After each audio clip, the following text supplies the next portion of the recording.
French President Emmanuel Macron walked a diplomatic tightrope during his White House visit, carefully balancing relations with Donald Trump while making the case for Europe's support of Ukraine.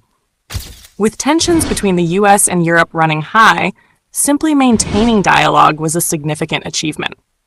Macron employed a strategy of praise, flattery, and subtle persuasion during his discussions with Trump, a tactic many leaders now see as more effective than direct confrontation. During his visit, Macron skillfully avoided major concessions while reinforcing the shared goal of peace. He gently corrected Trump's claims about Europe's backing for Ukraine, but acknowledged that the continent must take more responsibility for its own security. However, one key concession stood out. Macron agreed that Trump was justified in reopening dialogue with Vladimir Putin.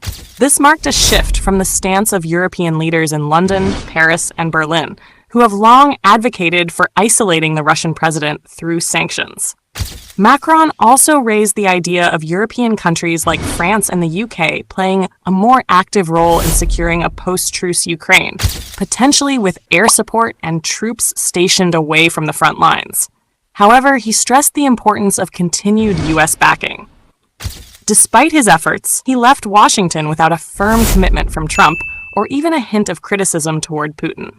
Still, Macron managed to bring Europe's voice back into the discussion, offering some reassurance to his allies.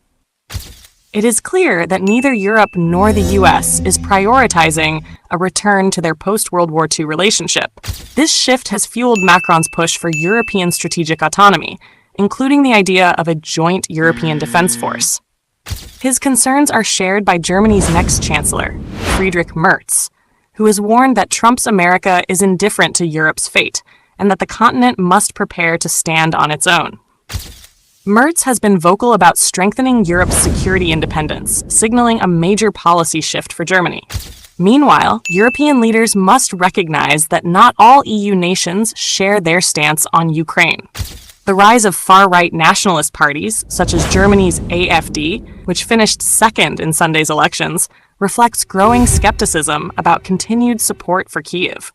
Later this week, UK Prime Minister Sir Keir Starmer will visit Washington to reinforce Europe's position on Ukraine, hoping the UK's special relationship with the US will open doors.